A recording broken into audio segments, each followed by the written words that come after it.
Welcome back to the Sad Fan, where we talk about the good, the bad, and everything that made you sad from, at this point, I guess, the month in sports. We are back from our annual month off, and obviously, because it's a slow season, but it was anything but. There were stories upon stories from the Miami Heat being robbed by a security guard in a theft that wound up being worth millions and millions of dollars to Jerry Jones continuously attacking his own players, this time going at Micah Parsons over a contract, leading to Micah Parsons requesting a trade. It's all for show, and we're going to get into that later on this show.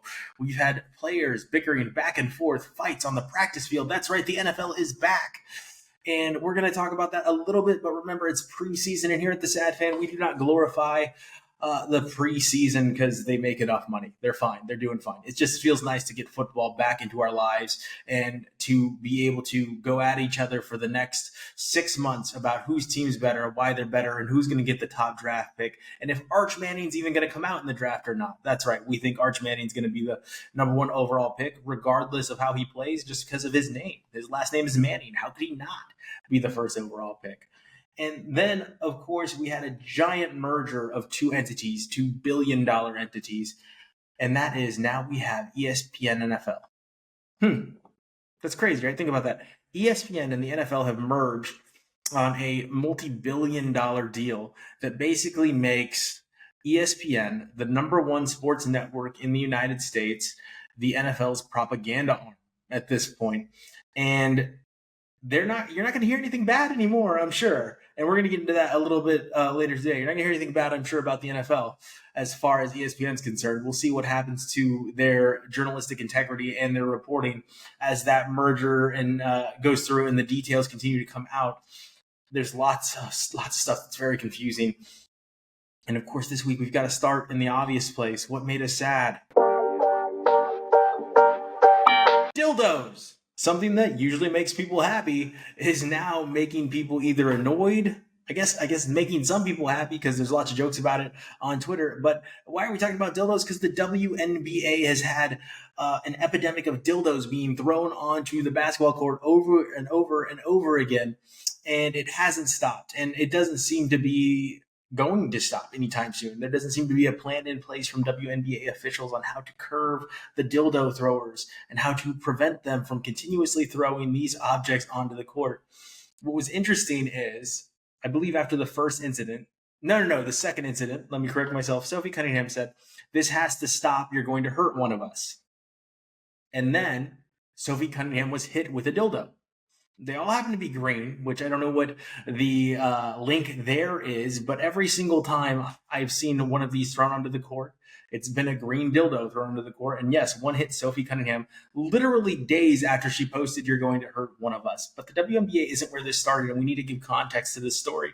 If you're an NFL fan, you know about this. This has been going on in Buffalo for some time now. That's right. The Buffalo Bills and the Bills Mafia have had their own epidemic of throwing dildos onto the NFL field. But there's a big difference there between what's going on in Buffalo and what's going on in the WNBA. And the difference is, no, not one's men and one's women. The difference is that the NFL players are typically wearing pads or helmets that could stop them from being injured. The NFL players are men. It comes across as a derogatory statement when you're throwing them, misogynistic statement, when you're throwing them at players in the WNBA, throwing them onto the court. Whether you're doing it to be funny or not, I don't find it funny. I don't see the humor in it. I didn't think it was funny the first time I saw it. I scrolled past it on Twitter. I did not know this was going to become an epidemic of dildo throwers, just people javelin and dildos all over the court. But it has become this, and I don't get it. Maybe I'm out of touch with like dildo humor, but I don't understand why this is funny and why this is going on. Is it a competition to see who can throw it the furthest? Like I said, the dildo javelin contest. Is it to see if we can get away with it at this point? Is it for the thrills at this point? Why are we doing this? And the WNBA has been good this year. There's been a lot of parity this year. There's a lot going on in the league this year. So it didn't need this. And it also doesn't need our next story about the WNBA. And if you're not a WNBA fan, that's okay. Bear with us for a little bit because these stories matter. And that is, I believe, I want to say it was the Washington Post and let me fact check myself as I go over this, but I believe it was the Washington Post that wrote an article about how the WNBA referees are not doing enough to protect Caitlin Clark. And if they don't start to protect Caitlin Clark, that someone will step in, the government will step in and take action to make sure that this happens. It's the Wall Street Journal. Sorry, the Wall Street Journal wrote this article. And now it's all over, of course, ESPN, because Stephen A. Smith will not let a story go without his words being put on it, because Stephen A. Smith knows a little something about everything. He doesn't, but ESPN likes to trot him out there like he knows something about everything. And usually it's just a lot of loud nonsense with him raising his voice and then lowering his voice to talk real serious. He knows some things, but he doesn't know anything about everything. Now, with this story, it's patently absurd. And it's a weird time for it to come out because the WNBA is about to go into another collective bargaining session where the players are going to try to get paid what they're worth. And a lot of people are going to hear a lot of propaganda about earning statements and what leagues are evaluated at. It's bullshit. Okay. They deserve to be paid like their owners will be paid if they were to sell their team. And I believe the Valkyries, the Golden State Valkyries, were just recently, they were appraised at over $2 billion. Okay. That's insane when you still have players, star players, making $100,000. Okay. These are players that have propelled the league to where it is as far as its status is concerned, more so than the owners have, more so than the television and media rights contracts have. Caitlin Clark, Angel Reese alone are their own universes that have created their own atmospheric pressure as it pertains to the WNBA. They have brought so many fans with them from their years in the NCAA tournament, going one-on-one against each other.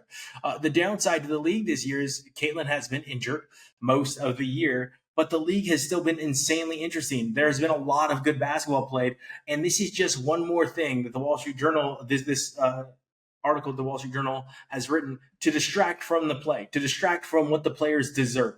And that is again going to shine a spotlight on Caitlin Clark, which if she wasn't a target before, which she was, then she is now. You don't want to bring attention to these things because it only makes them worse. If you're a parent of a child, you'll always hear the child say, don't bring attention to it because you're just going to make it worse. That's what you just did to Caitlin Clark. You're just going to make it worse. She doesn't want to be babied. She's a freaking athlete. She's a rock star. She's a stud, and she doesn't want to be babied. She wants to go out there and compete. She wants to compete. She wants to do the talking on the court. She doesn't need idiots doing the talking for her behind the scenes, especially those that write for the Wall Street Journal. If you're going to write an idiotic article, we're going to call you an idiot at TheSadFan. It's a dumb article to write. It's stupid for the government to interfere in sports in this way. They shouldn't. And if they did, it'd only be to distract everybody from what they really want to see, which is the Epstein file release. So enough with the distractions, enough with the silly articles about how the government will protect Caitlin Clark if the referees don't. And let's watch good basketball because that's what we're being provided by the WNBA. And that should be what our concern is, not if the refs are doing a good job, because if you've been watching sports ever, you know they're not. The NFL is back, and everybody's very excited. Like I said earlier, it's just preseason, so tamper it down. But we've had some scuff-ups on the sidelines. We've had people already throwing hands at one another, whether it be teammates or the scrimmage drills. We have seen a lot of chippiness going on, but there's also talking going on. Now, unless you've been living under a rock the last couple of years, you know who Travis Hunter is. And you know he played both ways for the Colorado Buffaloes. He played offense, defense. He won a ton of awards. He was a superstar that made Shedeur Sanders look like he was good. And then Shedeur got drafted in the 5th round. There are going to be people that argue with me over that, but I'm sorry, you're wrong. I mean, we could watch it all you want. There are check down Charlies, and then there's Shedeur Sanders. So he's below check down Charlie, and he's lucky that he had a lot of players that were out there able to make him look good. But this player, Travis Hunter, who was one of the ones that made Shedeur Sanders look good, he was the best player in college football, was taken 2nd overall. Quarterbacks are kingmakers, so quarterbacks will continue to be the top players drafted unless there's an otherworldly talent that is available. Cam Ward obviously went before him, but Travis Hunter came out. He went to the Jacksonville Jaguars, and he's already stated that he's going to play both ways. He's going to play offense and defense. He fully intends on doing it full time. I don't think that's going to happen. I don't know. I'm a Raiders fan, as most of you that have been watching our show for a while know. Charles Woodson wasn't able to do it. And people forget how good Charles Woodson was. Travis Hunter is very good, but we have this recency bias that makes you guys want to say that Charles Woodson wasn't the player in college, Travis Hunter was. You're stupid. You're an idiot. That's a stupid statement. That's a recency bias statement. He is great. He's phenomenal. Charles Woodson's a Hall of Famer. Charles Woodson is a national champion. Charles Woodson carried a team. Charles Woodson returned punts, played offense, played defense. Charles Woodson was not only a shutdown cornerback, but then transitioned to a safety role and won Defensive Player of the Year in that. Charles Woodson is one of the best NFL football players ever to play, one of the best defensive backs ever to play. So if Travis Hunter can sniff his cleats at some point in his career, then we could start putting Travis Hunter and Charles Woodson in the same sentence. They weren't the same player in college. Travis Hunter was a better offensive weapon than Charles Woodson was, but Charles Woodson destroyed Ohio State almost by himself. Travis Hunter didn't beat any teams by himself. It just didn't happen. He was a human highlight reel, but he wasn't that dude that Charles Woodson was. Now, Charles Woodson, I say all that to say Charles Woodson didn't succeed. They were going to put packages on the Oakland Raiders for Charles Woodson to play offense and defense. He didn't succeed at that. He didn't return punts. He ended up just being a cornerback because cornerback is an insanely difficult job to play in the NFL. And now we have a former Raider voicing his opinion on the Travis Hunter saga. Davante Adams, in a recent interview, came out and said he doesn't think he can do it. He doesn't even think it's possible. Davante Adams said the physicality is too real, and I tend to agree with Davante Adams. It's a different level of competition. And if you are somebody that's trying to stand out from the pack, I will tell you this. Every player out there wants to knock that ego out of you. They want to knock the ego out of you. So you are putting yourself in harm's way by going out there and talking all that smack. Look at Caleb Williams. Caleb Williams, you can say what you want. He was not successful. And they set that kid up for success. They set him up for success, and he was not successful. We'll see what he does in year two. But right now, he was unable to be the player that they thought he was going to be in Chicago. He has no excuses. At the end of this rookie term, if he doesn't do something, it's over. Whereas Travis Hunter has an opportunity here. Like, it's not going to, like I said, I'm with Davante Adams, and I think he should have said this. It wasn't as smack talky as smack talk can be. It was really real talk. This is a different league. This is not college. You're not playing sometimes against 18 and 19-year-olds. These are all grown men. These are all professionals that are getting paid to do something. Now, Travis has a lot of things they didn't have. Like, Travis was getting paid in college. He came out on his own show and said it wasn't enough, but you're getting paid to do something that a lot of these players weren't getting paid, or at least weren't getting paid to our knowledge to do.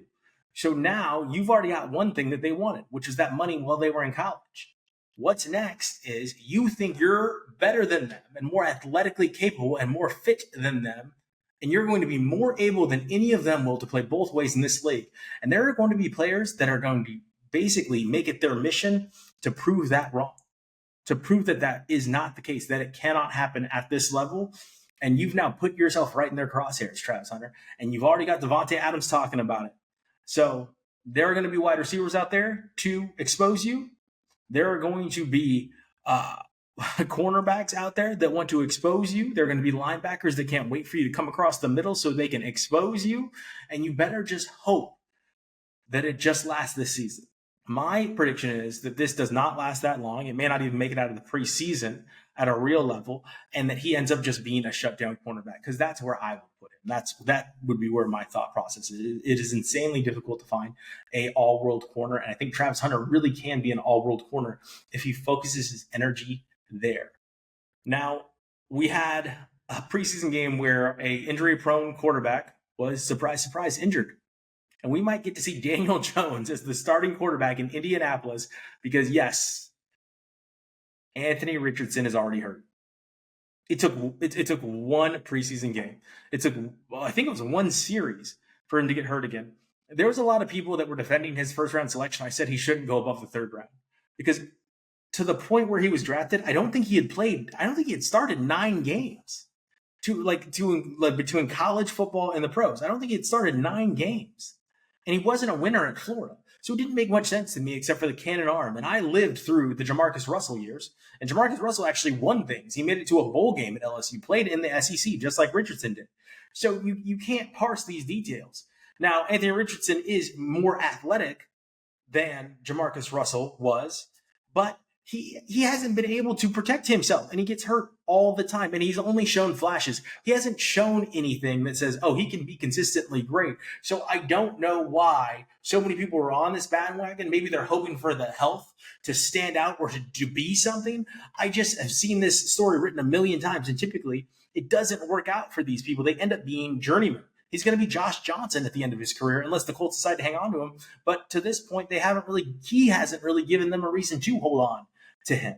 So what do you do if you're the Colts and his contract decides to come up? I don't extend him. I don't extend somebody that can't stay on the field, that hasn't been phenomenal when they are on the field.